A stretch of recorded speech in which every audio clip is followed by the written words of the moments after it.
Okay, so we are going to discuss about the pneumonia. Pneumonia is inflammation of lung parenchyma associated with marked increase intestinal and alveolar fluid. What happens that suppose this is normal alveoli, when it gets inflammation then pneumonia develops. Means pneumonia is inflammation of lung parenchyma associated with the increase interstitial and alveolar fluid. So, what are the etiological factors or causes of pneumonia? There may be bacterial cause, there may be viral cause, fungal infections may be present in pneumonia. In bacterial causes, there is gram-positive bacteria and gram-negative bacteria. So, bacterial causes of pneumonia. It may be gram positive as well as gram negative bacteria. Gram positive, as we know, the streptococcus, staphylococcus aureus and streptococcus pneumoniae, staph aureus and strep pneumoniae. And gram negative bacteria includes H. influenza, Haemophilus influenza, Pseudomonas, and anaerobic bacteria may be present which causes pneumonia. Anaerobic bacteria causes pneumonia. These are the etiological. Now viral infections include different viruses like influenza virus and parainfluenza virus, adenovirus. Influenza virus may cause pneumonia, parainfluenza virus,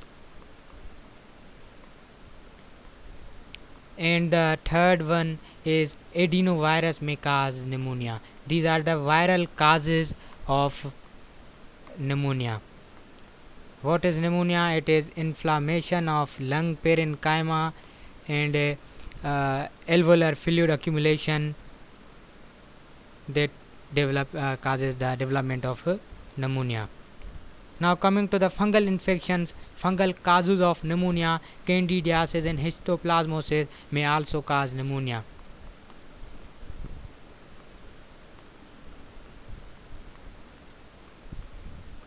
Candidiasis and histoplasmosis. These are the fungal causes which causes pneumonia, candidiasis and histoplasmosis. Bacterial causes include gram-positive bacteria, pneumonia, staphylococcus aureus, and gram-negative bacteria, H. influenza, parainfluenza, anaerobic bacteria. Viral infections or viral causes include adenovirus, parainfluenza virus, and influenza virus. And fungal causes include candidiasis and histoplasmosis. Now coming to the classification of pneumonia, there are different types of pneumonia. Two types of pneumonia. One is community acquired pneumonia, other is hospital acquired pneumonia. Let me to draw the structure of lung. When inflammation of lung occurs, then pneumonia develop. And two types of classification in two types of pneumonia. One is community acquired pneumonia and another is hospital acquired pneumonia. Community acquired pneumonia means we are living in a community and we develop pneumonia. That is community acquired pneumonia occurs because of bacterial and viral infections. And hospital acquired pneumonia includes it is either when immunity is weak or patient is immunocompromised or lung disorder or there may be anatomical abnormalities of the lung, then hospital acquired pneumonia may develop. It may be bacterial or viral infection. And in hospital acquired pneumonia there is a decrease in immunity of the patient, so patient develops pneumonia, that is hospital acquired pneumonia. Now there are coming to the types of pneumonia. There are different types of pneumonia like segmental pneumonia, bilateral pneumonia, lobar pneumonia, bronchogenic pneumonia. Suppose this is the normal anatomy of the lung, and in segmental pneumonia what happens, there is a single segment of the lung is involved, that development of pneumonia in single segment is known as segmental pneumonia. This is segmental pneumonia. And another type is bilateral pneumonia, in which both segments of the lungs are involved. Suppose this is another lobe and this segment is involved, inflammation of this another segment, that is bilateral segmental pneumonia. And the third one is lobar pneumonia, means one lobe of the lung is involved, that develops lobar pneumonia. And the fourth one is bronchopneumonia, means patchy-like formation in the lung. Patchy-like formation in the lung, that is bronchopneumonia. Now coming to the risk factors of pneumonia, there is a contagious smokers, cold weather, upper respiratory tract infection, AIDS patient may also prone to develop pneumonia. These are the risk factors. Cigarette smokers patient may develop pneumonia, and upper respiratory tract infections patient may develop pneumonia, AIDS patient may develop pneumonia, and air pollutions may also cause development of pneumonia.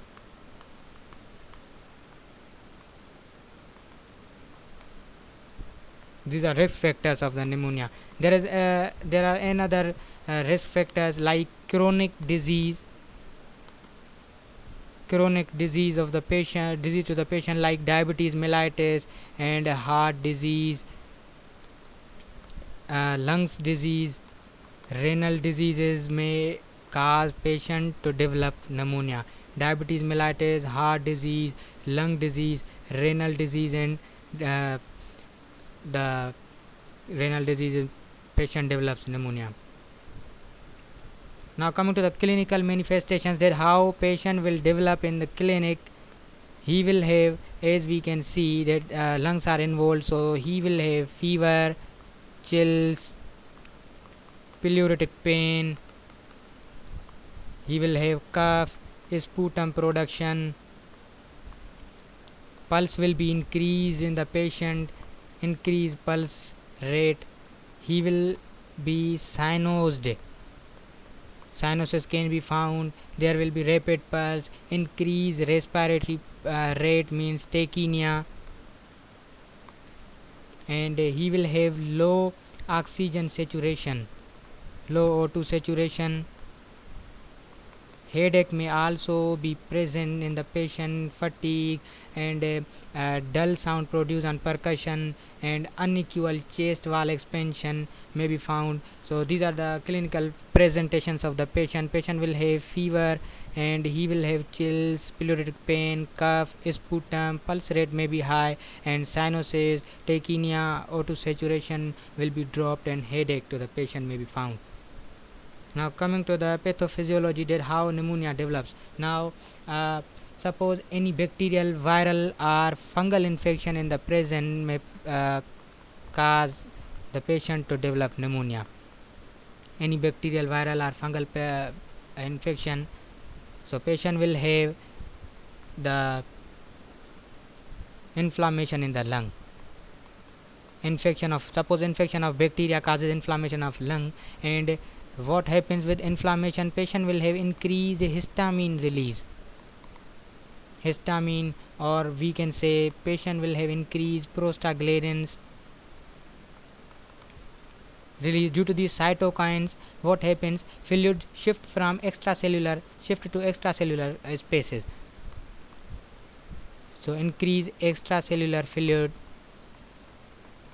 and that increased extracellular fluid causes alveoli to filled with fluid, means fluid accumulation in alveoli, and then what happens? Consolidation of to the patient may happen.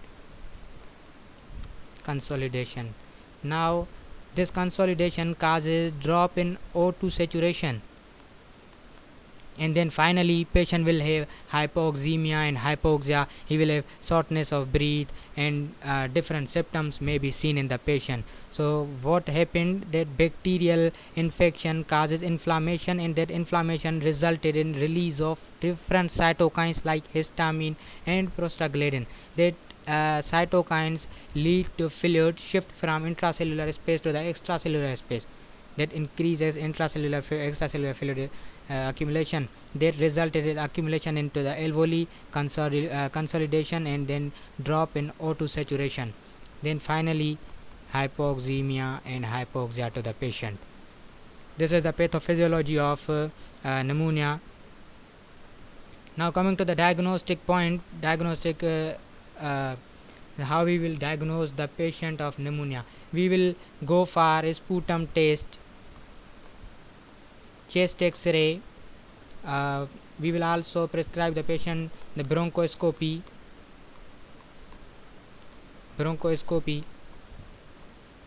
and we will also perform Mantoux test.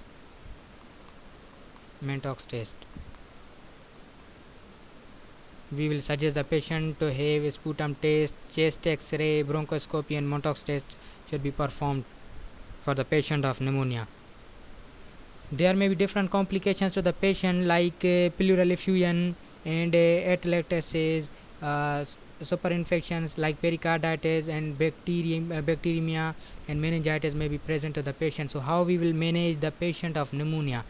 We will prescribe him or her different drugs like penicillins,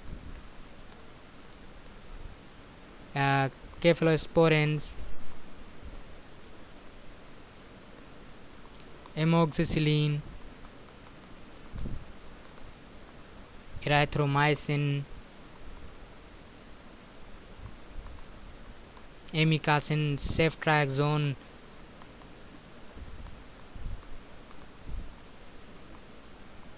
these drugs should be prescribed to the patient.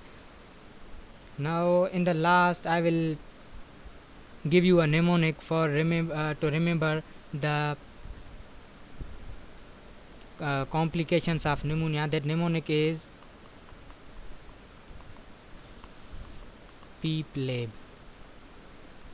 P includes pleural effusion,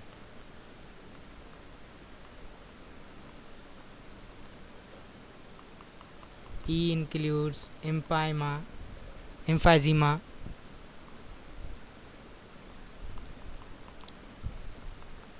endocarditis.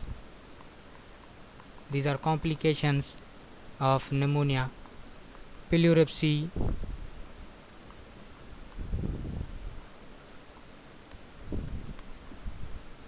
and L includes lung abscess, means accumulation of the pus in pleural cavity. A includes atelectasis, bacteremia. This is mnemonic for complications of pneumonia.